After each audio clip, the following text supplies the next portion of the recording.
কাঁঠাল লইছি দেখুন, এত বড়ও না আর এত ছোটও না, একটা মিডিয়াম। এটা কাঁঠাল বানাইলে খুব স্বাদ হয় তরকারিটা। এটা ফসা নাই, এটা আমার একটু কাদা লাগছে, পাক লাগছে। হাতের মধ্যে একটু তেল লাগাইম আর তার মধ্যেও একটু তেল লাগাইম। এটা যে আটটাটা আছে, একটা লাগতো না, তার মধ্যেও লাগাই দিলাম রকম করিয়া। এখন এটারে চুলাইলিম ওরকম করিয়া।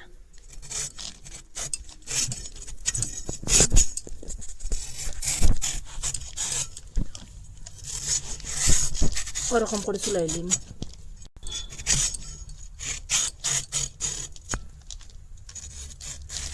কম করিয়া এটা চুলাই লিছি, এখন অর্ধেক করবো।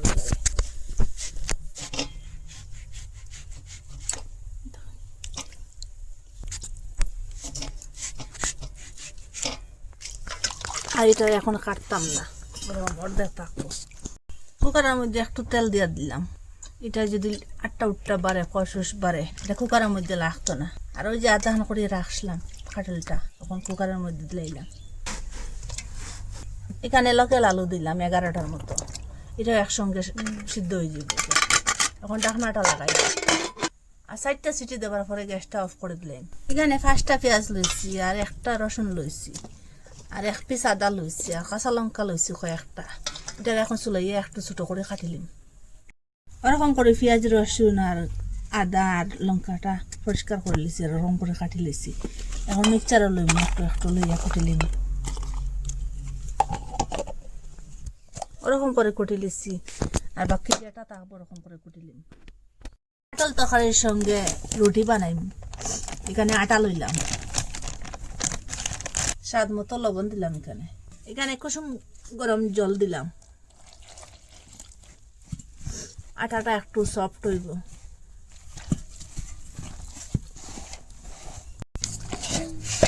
5 মিনিট ওরকম ম্যাশ করছি। এখন রেস্টও রাখি দিব আর 5 মিনিটের লাগিয়া, আর একটু সফট হইব। তেল দিলাম, এখন কয়েকটা শুকনো মরিচ ছিড়িয়া দিচ্ছি। লঙ্কাটা ওরকম বাজার করে, এই যে পেঁয়াজ একটা কাটিয়ে রাখলাম এখানে ওরকম করিয়া। পেঁয়াজটা এখন বাজার, পেঁয়াজ রসুন পেস্ট বানিয়ে রাখলাম, এটা এখন লইলাম।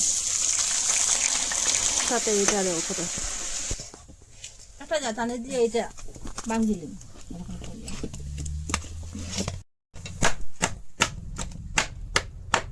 মরিচ গুঁড়া, হলুদ গুঁড়া, আর এখানে সব কিছু গুঁড়া আছে। এটা অলরেডি ভিডিও ছাড়া আছে, আপনারা গিয়া চ্যানেলের মধ্যে দেখতে পারেন। দিলাম 5 চামচ দই দিলাম। এইখান থেকে টমেটোর পাউডার 1 চামচ দিয়ে দিলাম। এটার ভিডিও চ্যানেলের মধ্যে ছাড়া আছে, আপনারা গিয়ে এখানে দেখতে পারেন পাউডারটা কীরকম বানাইছি। আপনারা কাছে যে টমেটোর পাউডারটা থাকে না, কাঁচা টমেটো মিক্সারের মধ্যে কুটিয়ে দিতে পারবা। সিদ্ধ করে রাখলাম, এটা দিলাম আস্তে আস্তে করে। এটা আর ভাঙিলাম, তারপরে ওই যে ভাঙিয়ে রাখলাম যেন কাঁঠালটাও ছোটো ছোটো করিয়া এটা দিলাম। সব একসাথে মিশে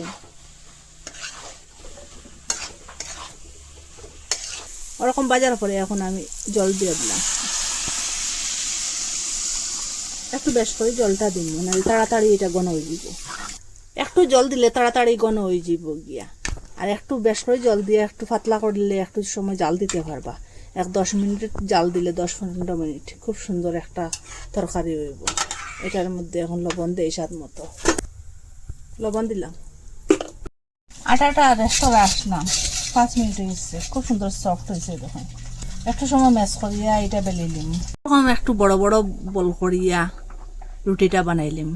একটু বড় বড় করে লইছি। থালের মধ্যে ওরকম আটা লইছি, আটার মধ্যে বলটা ওরকম করিয়া চেপটা করিয়া 2 সাইডে লাগাই দিম। ওরকম হইলে আটাটা একটু কম পড়বো আর খুব সুন্দর বেলা যাইব।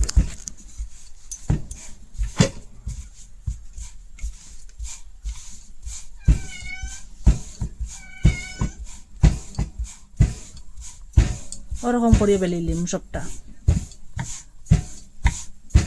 বানাই লিছি। দেখুন 1/4 চামচ জিরা গুঁড়া দিলাম, ধনিয়া গুঁড়া আর ডালচিনি এলাইচের গুঁড়া দিলাম। নিরামিষ তরকারির মধ্যে এইটা দিলে না স্বাদটা বাড়ে না। এই মশলাটা দিলে স্বাদটা বাড়ে আর সেন্টও হয়। আর দিলাম ধনিয়া পাতা আর ঘরের লোকাল ঘিটা দিলাম আরও 2 চামচের মতো। এখানে ঘিটা দিলে আরও বেশি স্বাদটা হইব। ওরকম কোনো হওয়ার পরে এই দেখুন এখন গ্যাসটা অফ করে দিলাম। এটা এখন একটু ঠান্ডা হোক।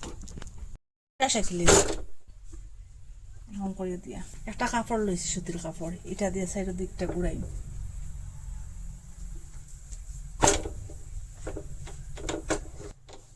ওরকম করিয়া সাইডের দিকটা ওরকম ঘুরাই ঘুরাই একটু জাতা দিয়া দিয়া দিন, খুব সুন্দর রুটিটা হইব। ওরকম করে বানাই লিছি দেখুন রুটিটা।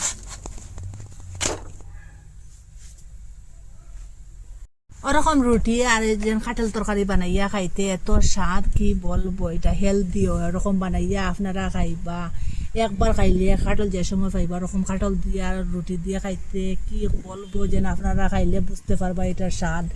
আর একটু রুটির মধ্যে ঘি লাগাই দিলাম, লোকাল ঘি, আর 2টা রুটি দিয়ে এরকম করিয়া আর এখান থেকে কাঁঠাল তরকারিটা লইয়া আর খাইতে এত স্বাদ, আপনারা মিস করবা না, একদিন খাইবা। আর কমেন্টের মধ্যে নিশ্চয় জানাইবা। আর ভালো লাগলে লাইক কমেন্ট শেয়ার সাবস্ক্রাইব করবার। আজকের ভিডিও এখানে শেষ, নতুন একটা ভিডিও লিয়ে ফিরে আসবো বন্ধুরা। দেখুন